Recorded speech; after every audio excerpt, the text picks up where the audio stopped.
하나님의 말씀을 보겠습니다. 에베소서 5장 14절 한 절 말씀입니다. 올해 우리 표의 말씀이기도 한데요. 에베소서 5장 14절 제가 읽어드립니다. 그러므로 이르시기를 잠자는 자여 깨어서 죽은 자들 가운데서 일어나라. 그리스도께서 너에게 비추이시리라 하셨느니라. 아멘. 오늘 말씀의 제목은 팬데믹 시대에 일어나 회개하는 교회. 팬데믹 시대에 일어나 회복하는 교회. 그런 제목으로 말씀을 함께 나누고자 합니다. 먼저 사랑하는 성도 여러분, 새해 복 많이 받으시기 바랍니다. 새해엔 행복하십시오. 새해엔 주의 신령한 은혜를 경험하십시오. 그리고 평안하시기를 바랍니다. 드디어 2021년이 밝았습니다. 그러나 여전히 우리는 코로나의 위협 속에 있습니다. 오늘도 영상으로 여러분들을 만나야 하는 상황이 여전히 저는 당황스럽고 마음이 아픕니다. 그러나 변함없는 하나님의 은혜로 우리 가운데 그 은혜가 흘러 넘치고 있음을 믿습니다. 그런 의미에서 우리가 오늘 하나님께로부터 주시는 그 은혜를 사모하는 열심히 있기를 소망합니다. 팬데믹 시대, 사람들은 시대를 여러 가지로 구분을 합니다. 특별히 이런 유행병이 있을 때는 팬데믹 시대라 구분을 하지만 사람들은 시대마다 그 시대를 구분하는 경향이 있죠. 그 시대 특징에 따라 이 시대는 어떤 시대다, 이 시대는 이런 시대다라고 사람들은 그 시대를 결정을 해 놓습니다. 현대 세상이 급속도로 발전하게 된 것은 세계 1차 산업혁명 시대를 지나면서 실질적인 발전의 시작점이 되었을 거예요. 농업시대에서 혁명이 일어났습니다. 변화가 일어났습니다. 세상은 자연스럽게 1차 혁명을 통해서 발전했고 또한 자연스럽게 2차 혁명, 3차 혁명 시대를 지나면서 눈부신 발전을 하기 시작을 합니다. 그리고 지금은 우리가 잘 아는 것처럼 4차 혁명 시대라고 하죠.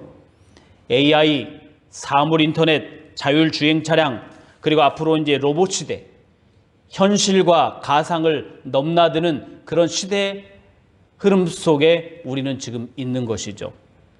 앞으로 우리는 상상 속에만 있었던 일들을 두 눈으로 목격하는 시대가 될 겁니다.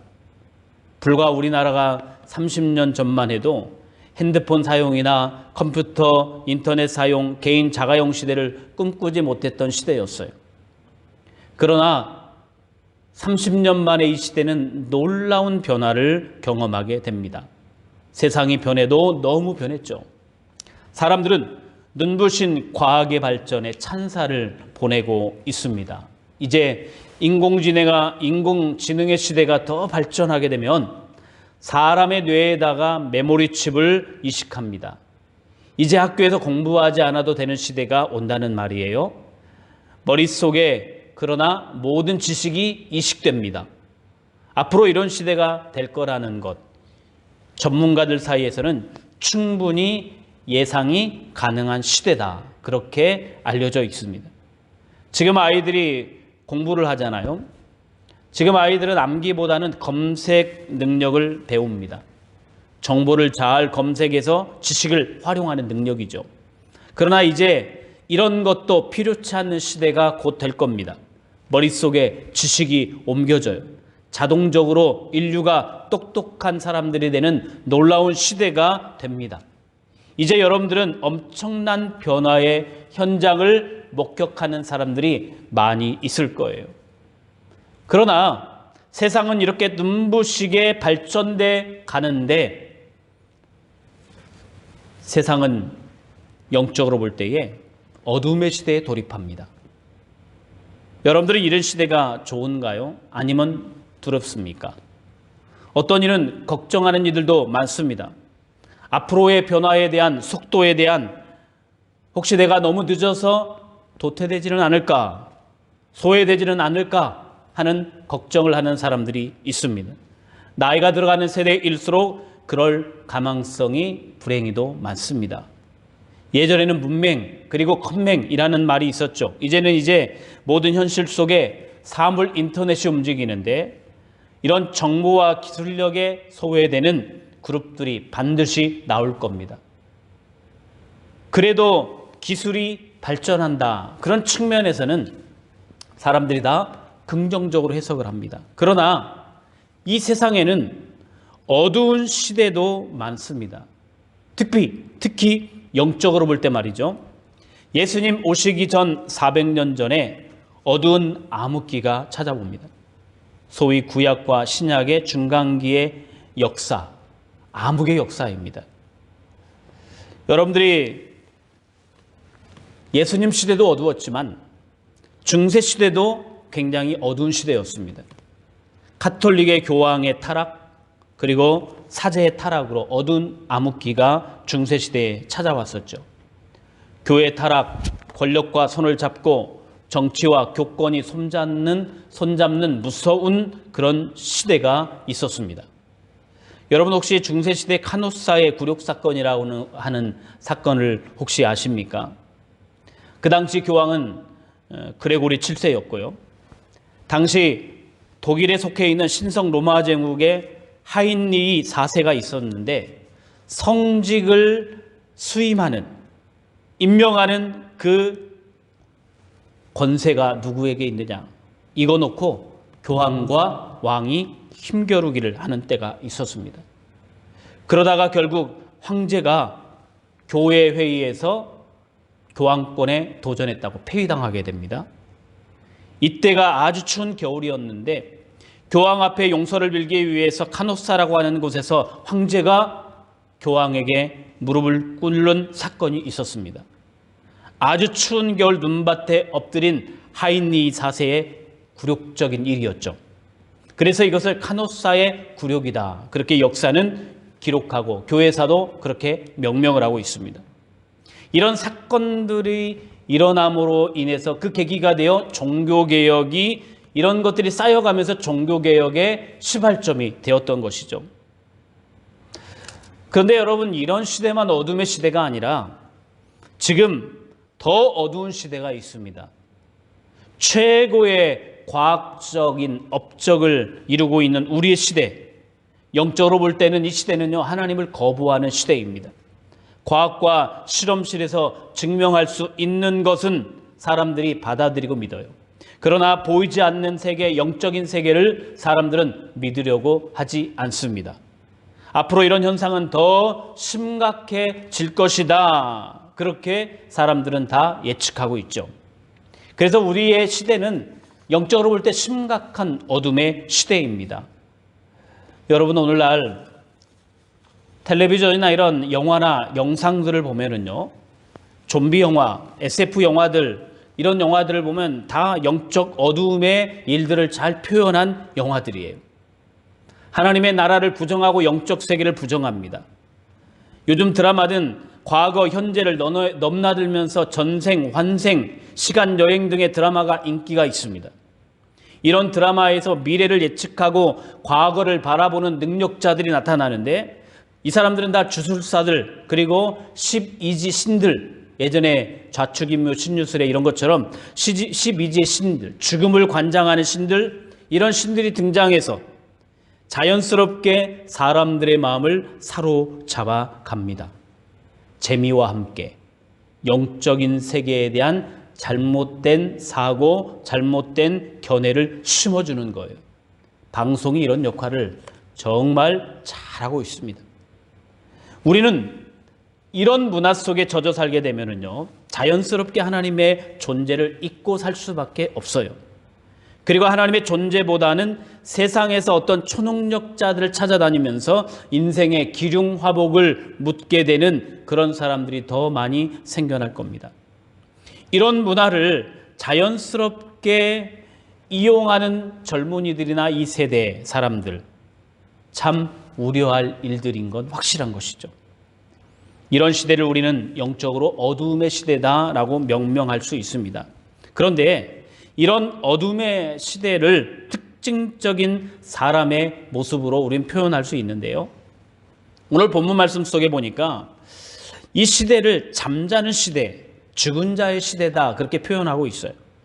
에베소서 5장 14절에 오늘 본문 말씀입니다. 그러므로 이르시기를 잠자는 자여 깨어서 죽은 자들 가운데서 일어나라. 보세요. 잠자는 자여 깨어라. 죽은 자들 가운데서 일어나라. 잠자는 이유가 무엇인가? 여러분, 이유는 간단합니다. 잠자는 이유는 본문 몇 절 앞으로 올라가 보면 그 이유가 나와 있습니다. 에베소서 5장 8절에 그 답을 주고 있는데 읽어보면 너희가 전에는 어두움이더니 그런 표현이 나옵니다. 너희가 전에는 어두움이더니 이제는 주 안에서 빛이라. 여러분, 이전 우리의 상황이 뭡니까? 어두움의 상황이에요. 예수님을 알지 못하는 이 시대는 어두움의 상황 속에 있는 거예요. 주님을 알지 못하는 세대는 다 어두움 가운데 있는 거예요. 너희가 전에는 어두움이었다. 예수님을 알지 못할 때는 어두움이었다. 어두운 밤이었다는 말이에요. 모두가 잠자는 어두움의 때였기 때문입니다. 어둠이 찾아오면 사람들은 다 잠을 자게 되어 있습니다. 어둠에 잠자는 것은 생리적으로 볼 때에 피곤을 풀어주는 좋은 행위예요. 그리고 일어나면 다음날 활기찬 하루를 우리가 만들어 갈 수가 있어요. 그래서 의미가 있는 평안한 쉼을 얻을 수 있는 거예요. 그러나 영적으로 성경이 말하는 어두움은 의미 자체가 달라집니다. 성경의 어두움, 밤으로 표현이 되는 때는 영적으로 막혀 있어 캄캄한 때를 말합니다. 에베소서에서 너희가 어둠이라 표현하는 의미는 바로 영적인 어두움이에요. 심각하게는 영적으로 죽음의 상태, 어둠에 갇혀있는 상태를 의미합니다. 이렇게 어두움 가운데 있어 잠을 자고 있다는 것은 매우 위험한 일이에요. 이런 영적인 잠은 사망으로 가는 지름길이기 때문입니다. 영원한 죽음에 떨어지게 하는 잠이 될 수가 있기 때문입니다. 그래서 우리는 일단 어두움에서는 깨어야 합니다. 세상의 어두움에서 깨어나야 합니다. 영적 어두움에서 깨어야 돼요. 어둠의 일을 빨리 벗어야 돼요. 그리고 광명한 빛 가운데로 나아가야 합니다. 이것이 우리의 살 길이라 이 말이죠. 여러분, 지금 시대는요, 깨어나야 할 때입니다. 어둠으로 깊이 잠들어버린 세대이기 때문에 깨어나야 돼요. 너무 깊이 잠이 들어가지고 깨워도 일어나지 않는 사람들이 있어요. 그 소리를 듣지를 못해요. 영적 어둠의 깊은 잠에 빠져들어 있어요. 왜 예수님께서 성도들에게 깨어있으라 부탁하셨을까? 여러분, 요즘 시대는요, 거꾸로 사는 시대입니다. 요즘은 참 이상한 시대예요. 예전에는 다 1차 산업시대를 지나면서 그런 때는 다 밤에는 자고 낮에는 일하는, 또 불빛이 밝지 않아서 그랬겠죠. 그런데 원래 이제 하나님의 창조적인 질서 속에서의 밤에는 자고 낮에는 일어나 일하는 것, 이게 올바른 창조 질서의 방법이에요. 사람의 어떤 생체 리듬에 있어서도 밤에는 자고 낮에는 일하고, 그게 정상적인 거예요. 그러나 지금 시대는요, 밤에 잠을 자지 않는 사람들이 너무 많습니다. 특별히 젊은 사람들 가운데는 밤에 잠을 자지 않고 밤을 새는 사람들이 꽤 있습니다. 밤새도록 게임하고 SNS를 이용해서 친구들과 대화를 합니다. 그리고 잠은 낮에 잡니다. 아마 여러분들 자녀들 가운데 이런 젊은이들이 있지 않나요? 잠은 밤에 자야 해요. 그러나 낮에 잠을 잡니다. 깨어 있어야 할 때는 낮입니다. 빛이 있기 때문이죠. 빛 가운데 행하며 깨어 있어야 됩니다. 그러나 빛이 있는데 잠을 자는 것은 비정상적인 것이 아니겠습니까? 지금 시대는요, 비정상적인 상황이 정상적인 것처럼 인정되는 일이 생겨났습니다. 그러나 잘못된 것이죠. 지금은 낮이에요. 주님은 어두움의 날, 죽음의 날이 오기 전에 깨어 있기를 원합니다. 그래서 깨어 있으라라고 명하신 거예요. 우리도 깨어나야 합니다. 코로나는 우리 시대를 향하여 깨어나라, 일어나라는 주님의 신호로 저는 해석합니다. 자다가 깨어야 할 때인 것은 분명합니다. 베드로 사도가 깨어 있어야 할 이유에 대해서 이렇게 말하고 있죠. 근신하라, 깨어라. 너희 대적마귀가 우는 사자같이 두루다니며 삼킬 자를 찾나니. 베드로전서 5장 8절에 말하고 있어요. 대적마귀는요, 오늘도 삼킬 자를 찾아다닙니다. 우는 사자처럼 말이죠. 그래서 근신하라, 깨어라 경고하고 있는 거예요. 여러분, 잠은 필수적인 생체 반응이어야 합니다. 그러나 잠을 자는 순간은요, 모든 위험을 감수하기가 쉽지가 않습니다. 다시 말하면 위험한 순간이 다가올 때, 잠자는 순간, 위험한 순간이 다가올 때 피하기가 어렵습니다. 1986년 8월 22일 한밤중에 아프리카 중서부에 있는 카메룬의 한 화산에서 엄청난 유독가스가 분출됩니다. 최소 1,700명의 사상자가 생긴 참사가 일어났습니다.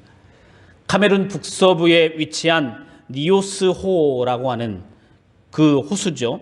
거기에서 이산화탄소를 비롯한 혼합 유독가스가 화산 폭발과 함께 수면을 뚫고 뿜어나왔습니다. 주민들이 잠든 3개 마을을 덮쳐버렸습니다. 사고 현장은 마치 중성자탄이 폭발한 것처럼 가옥들은 모두 그대로 있지만 많은 사람들이 죽었습니다. 여러분 중성자탄이 터뜨리면요, 그냥 모든 물건들, 가옥은 그대로 있어요. 사람만 죽어요. 그런 것처럼 사람들만 죽고 집과 가옥은 그대로 있는 이상한 현상이 일어나요. 그게 밤중에 생각지 못한 때 일어났습니다. 사람들은 그 밤에 그것을 피할 수가 없었습니다. 밤이라고 하는 것은요, 위험이 다가올 때 피하기가 힘들어요. 그래서 예수님도 너희가 생각지 않은 때에 내가 오리라 하셨습니다. 그래서 깨어있으라라고 우리에게 경고하셨습니다. 깨어있다는 말이 뭘까? 여러분, 빛 가운데 거한다는 말이에요. 어둠의 일을 벗는다는 말이에요. 여러분, 깨어있을 때는 언제? 낮이에요. 본문에서 그리스도께서 너에게 비추이시리라 라고 14절 하반절에 말합니다. 그리스도께서 너에게 비추이시리라. 예수 그리스도는 빛입니다. 그분의 빛이 임하면 우리는 어둠에 다니지 않습니다. 영적으로 깨어나는 것은 예수 안에서 가능합니다. 영적으로 살아나는 것, 예수 안에서 가능한 일입니다. 죽은 자가 어떻게 일어납니까? 예수 안에서 일어납니다. 예수님께서 일으키십니다. 그래서 예수님 안에 있는 그 삶이 무엇인가? 또한 빛 대신 예수님 안에 사는 삶이 무엇인가? 오늘 우리가 14절 말씀을 읽었지만 그 앞으로 쭉 가보면은 오늘 본문 말씀을 더 잘 이해시켜주는 말씀이 나옵니다. 그러면 빛 가운데 사는 삶에 대해서 에베소 5장 8절부터 12절까지 기록하고 있는데, 제가 잠깐 읽어드립니다. 너희가 전에는 어두움이더니 이제는 주 안에서 빛이라. 빛의 자녀들처럼 행하라. 빛의 열매는 모든 착함과 의로움과 진실함에 있느니라. 주를 기쁘시게 할 것이 무엇인가 시험하여 보라. 너희는 열매 없는 어둠의 일에 참여하지 말고 도리어 책망하라. 그들이 은밀히 행하는 것들은 말하기도 부끄러운 것들이라. 그렇게 기록하고 있죠. 여러분, 빛 가운데 산다라고 하는 것은 예수님 안에 산다는 거예요. 깨어 있다는 말이에요. 살아있다는 말이에요. 살아있다는 것은 바로 이와 같이 산다는 말이죠. 그러면서 빛의 열매를 맺습니다. 빛의 열매가 있는데 그 빛의 열매는 뭐예요? 모든 착함, 의로움, 진실함이에요. 이게 깨어있다는 증거입니다. 주님을 기쁘시게 하는 삶을 또한 삽니다. 열매가 있습니다. 그런데 우리가 빛 가운데 살고 있지 않으면 어둠의 일에 참여하게 되고 은밀히 행하는 부끄러운 일을 행하게 돼요. 그래서 주님은 깨어 있어야 된다. 빛의 열매를 맺으라 라고 오늘 우리가 읽었던 본문을 말하기 전에 이와 같이 권면해. 깨어나라, 일어나라, 그리고 그 앞에 서술한 빛의 열매를 맺어라. 빛의 열매를 거두어라. 빛의 열매대로 살아라. 이게 주님이 오실 때에 하나님의 백성들에게 요구하는 빛의 열매를 맺는 사람들의 모습이에요.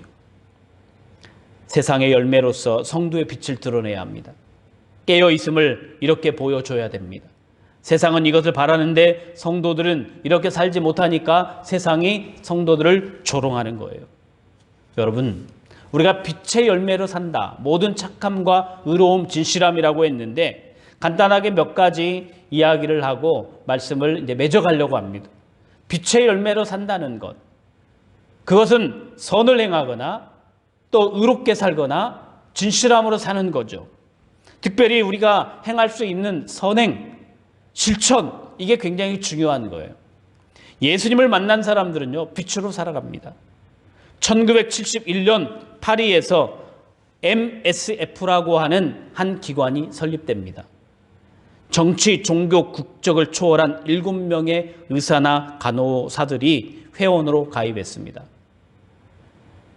이 사람들이 누구냐면 바로 국경 없는 의사회예요. 80% 이상이 여성들로 처음에 구성이 됐어요. 이들은 사상 최악의 기근에 시달리는 아프리카, 이디오피아 지역으로 의술을 가지고 가게 됩니다. 거기에서 의술을 베풀게 되죠.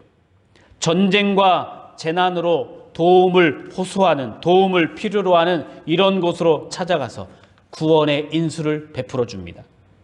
그 중에 한 프랑스 여의사는 이런 말을 해요. 우리들에게는 국경이 없고 다른 사람들이 가지 않는 곳만 골라서 간다. 사람들은요, 아무 데나 가려고 하지 않아요. 위험한 곳 가려고 하지 않아요. 죽음의 자리 가려고 하지 않아요. 그러나 이 국경 없는 의사회 회원들은 사람들이 가지 않는 곳, 그러나 의술이 필요한 곳, 사람들이 죽어가는데 도움이 필요한 곳, 이런 곳만 골라서 찾아가는, 왜입니까? 예수님을 알기 때문이에요. 또 영국의 한 간호사는 이런 말을 해요. 배고픔 때문에 혼수 상태가 된 사람들이 우리에게로 온다. 그들에게 포도당을 주면 조금씩 깨어난다. 마치 시든 꽃이 피어나는 것 같다라고 그렇게 간증해요. 여러분, 우리는 깨우는 사역을 해야 돼요. 죽어가는 사람들을 깨우는 사역, 불쌍한 사람들을 깨우는 사역. 먼저 내가 깨어나고 일어나서 국경 없는 의사회 회원들이 죽어가는 그 사람들이 깨어나는 것을 보고 시들어가는 꽃이 피어나는 것처럼 깨어나는 그들을 보고 기뻐하는 것처럼 우리가 먼저 일어나고 깨어나고 이 시대를 깨워야 돼요. 빛의 열매로서 우리가 살아야 돼요. 스티븐 그렐렛이라고 하는 프랑스 태생의 유명한 신앙인이 있습니다. 이 사람은 1855년에 미국의 한 마을에서 죽게 돼요. 그가 그런데 한 명언을 남깁니다. 어떤 명언입니까? 나는 이 세상을 한 번만 지나는 것이다. 내가 할 수 있는 어떤 선행 혹은 그 어떤 친절도 미루지 않고 당장 실천하겠다. 왜냐하면 나는 다시 이 길을 지날 수 없기 때문이다. 굉장히 유명한 말입니다. 나는 지금 이 길을 한 번만 지나간다. 내가 여기에서 할 수 있는 선행, 친절, 나는 미루지 않고 당장 이곳에서 행하겠다. 왜냐하면 나는 다시 이 길을 지나갈 수 없기 때문이다. 여러분, 우리에게 친절을 호소하는 어떤 사람을 만납니까? 내가 당장 도와야 될 어떤 사람을 만납니까? 바로 도와야 돼요. 그게 모든 착한, 또 의로운, 진실한 성도들의 빛의 열매예요. 우리가 그 길을 지나가면 우리는 다시 이 사람의 상황을 우리는 다시 만날 수 없어요. 하나님은 이 상황을 만남으로 인해서 그들에게 도움을 주도록 빛의 열매로 그렇게 열매 맺도록 하나님이 그 현장을 우리에게 주신 거예요. 그러니까 스티븐 그렐렛의 말처럼 나는 이 길을 다시 지나갈 수 없기 때문에 내가 오늘 착한 일을 해야 된다면 바로 오늘 내가 이 자리에서 하고 지나간다. 2021년이 시작됐습니다. 우리가 2021년에 팬데믹 시대를 극복하고 회개하고 깨어나야 돼요. 그 삶은 우리의 빛의 열매로 증명될 수 있습니다. 지금은 깨어나야 할 때입니다. 그리고 깨워야 할 때입니다. 사랑하는 모든 성도들이 오늘 빛의 열매가 되어 하나님 앞에 쓰임받는 그런 열매들로 쓰임받기를 소망합니다. 그러므로 여러분들의 모든 착한 이들이 되시기를 바랍니다. 의로운 이들이 되시기를 축복합니다. 진실함으로 세상을 살아갈 수 있기를 축복합니다. 세상이 2021년 한 해 동안 우리에게 이런 삶을 요구할 것이고 우리는 이런 삶을 보여주어야 되는 거예요. 그래서 우리가 먼저 깨어나야 합니다. 열매 맺지 못했던 삶을 회개해야 됩니다. 그리고 이제 주님을 위해서 열매를 맺어 가야 합니다. 일어나서 빛의 열매를 맺고 예수의 열매로 세상을 깨우고, 그래서 팬데믹 시대를 극복하여 나도 일어나고 세상도 일어나고 나도 깨어나고 세상도 깨어나는 그런 귀한 일을 이루는 성도들 되시기를 예수님의 이름으로 축원합니다. 기도하겠습니다. 하나님 아버지, 우리가 오늘날 하나님 앞에 빛의 열매가 되게 하옵소서. 팬데믹 시대를 어떻게 깨울 수 있겠습니까? 먼저 내가 일어나게 하시옵소서. 빛의 열매로 무장하게 하여 주옵소서. 모든 착함과 의로움과 진실함으로 무장되게 하시고 깨어나게 하여 주시옵소서. 내가 깨어나고 주변을 깨우고 이웃을 깨우고 사람들을 깨우게 하여 주옵소서. 오늘도 내가 지나가는 길이 마지막 길임을 알고 오늘도 선한 일을 행해야 할 그 자리에 마다하지 않게 하시고 선한 일을 이루게 하여 주시옵소서. 예수님의 이름으로 기도합니다. 아멘.